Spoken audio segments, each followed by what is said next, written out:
Everyone says the 3D print market is saturated, but they're wrong. And I should know because I also run a bakery, which is a way more saturated market, in my opinion, than 3D printing is. Hello, everybody, and welcome back to Design and Forge Studios Print to Profit. My name is Ashley, and today I want to talk to you about market saturation. So let's get into it. You've been thinking about starting a 3D business, but you keep hearing these lines: you're too late, the market is oversaturated, don't even bother. Well, I'm here to say that that's not true. And I think that I offer a really unique perspective on it as somebody who has built a bakery business for the last 5 years in a market that actually is pretty saturated. So today, let's break down this myth and talk about what saturation really looks like. Saturation happens when there are so many identical products or businesses that customers have endless choices, prices drop, and profit margins disappear. So, what makes 3D printing different from other businesses that may be saturated? Well, every 3D printing business has the power to create unique, customizable gifts, and that alone sets you apart from everybody else. You can sell locally, nationally, and internationally, where something like baking is purely a local game. You have endless product opportunities. If one thing doesn't sell, you pivot and sell something else. Demand in the 3D printing world is still growing. It's not oversaturated. If anything, it's underserved. In the bakery world, saturation is real. You're competing with grocery stores, local bakeries, other custom home decorators, seasonal trends, where a lot of times everyone's offering the same thing, and oftentimes it becomes a race to the bottom.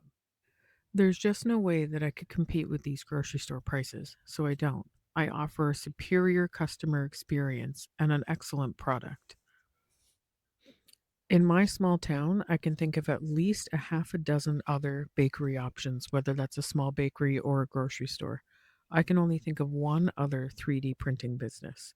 And the problem with bakeries, you can only sell to a local market. You don't have that option to ship for the most part. So if your local market is full of bakeries, you are working in a fairly saturated market. There's a much lower barrier to entry when it comes to baking.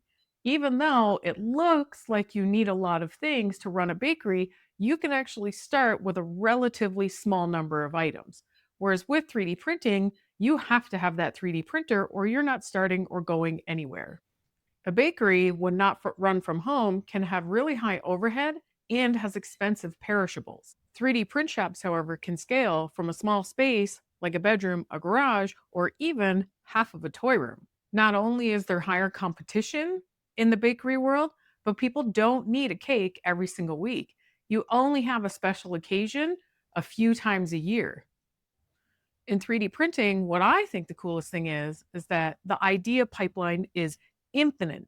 If something isn't selling, say your dragons are fully saturated in your area, nobody can possibly buy any more dragons. That's great. You can switch. Now maybe you're going to make some custom name signs or keychains, or maybe axolotls will pick up where the dragons left off. There's always something else that can pick up in that place. And that to me is the coolest thing and what makes 3D printing so flexible. And what do we do instead of focusing on market saturation and all the reasons why we shouldn't start a 3D printing business? Well, number one, and as I've mentioned it before, find your niche. Find your audience, the one that you can serve the best and the one that's going to find you and be your best customers. Maybe your audience loves the cute flexy toys, and that's the thing you're going to make. Maybe your audience is more business, corporations, and they want something for their clients that makes them look good, something with custom branding, something that is functional in their lives. Maybe your customer is in the online gaming world and there's a specific thing that you can make for those customers. Find your niche, whatever it is, and serve that niche to the best of your ability. That is going to help you grow your business more than anything else. The next thing you can do is focus on your branding and customer experience. Again, I've said it before, you are your brand. Your customers are buying from you because of who you are. They're not buying from you just because you sell a 3D printed dragon. So you need to be your brand and you need to have an amazing customer experience. So often these days, I find that you go anywhere, and a lot of the times the customer service is awful. It's so awful. And if you get awful customer service from a small business, that sticks with people so much more than if they go into a big box store and get bad customer service. They almost expect it, I think, these days from a big box store. Whereas people think that they're going to get better service from a small business. So if you can leave a lasting impression in your customer's mind because you provide them with such a great experience, they're more likely to come back to you and give referrals. And referrals are the lifeline of a small business. So, what can you do to make your customer experience better than anyone else's? It could even just be a little handwritten note with every single order. Maybe you're giving them 5% off or 10% off a future order. Maybe you're giving them a referral card where if they give that card to a friend and that friend comes to you, the friend gets a certain amount off and they get something off for that referral too. What is part of the experience that you can make that sets you apart from anybody else so that people think of you when they want to get their next 3D printed item? Other things you can do, again, we've talked about customization. Maybe you bundle things together. Maybe those bundles come with discounts. Personally, I don't like having long-standing discounts in either of my businesses. I do discounts as more of a one-off because I don't want people to expect discounts. Maybe you're making limited editions of something. So maybe you're going to have a mystery dragon egg, and inside is going to have different flexi toys, and there's only 10 of them available to order or 20 of them available to order. Something that gets people to get excited about it and think that there are such a limited number of people that are going to get this, and they get to be one of those people. And it doesn't have to be anything to do with dragon eggs or flexi toys, but I use those things because they're so common within the 3D printing world that I think it's really easy for people to understand what I'm talking about if I use the things that are the most common. And then finally, getting back to you being your brand, you have to show yourself. I know that it is so hard for some people to get in front of a camera and talk, to take pictures, videos, whatever it might be. But the more you show yourself, the more your customers are going to get to know you and to trust you. And that is such a big thing when getting people to part with their hard-earned money is they need to feel like they trust you, especially if you're an online business and this person has to pay you ahead of time and then hope that you're going to ship that item to them. If they know you and they can see that you're a real person, they're more likely to trust you and therefore to make that purchase and send you their money. So, do I think 3D printing or even bakeries are oversaturated? No, I actually don't.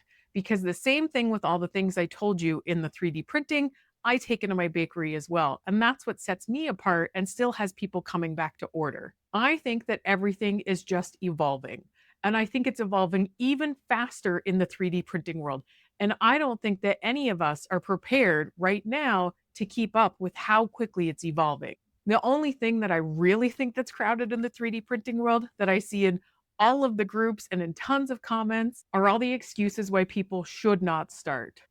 So instead of building more excuses into your life, I think you should start building your 3D printing business and forget the excuses.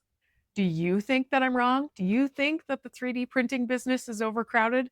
If so, I would love for you to tell me in the comments below. I'm open to hear your opinion and where I might be wrong and if you think that it's oversaturated. I want to thank you so much for sticking around and getting to the end of this video with me.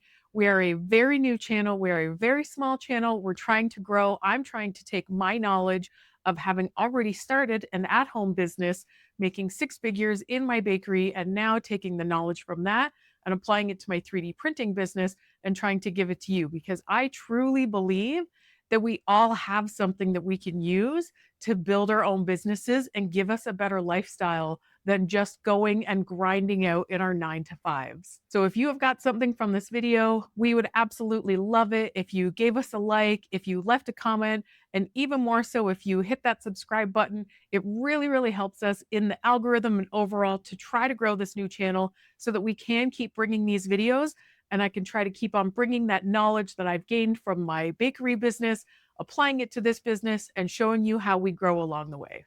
So thanks so much for watching. And if you tune into the next video, I'm going to talk about how quickly we made our first $1,000 and how we got there.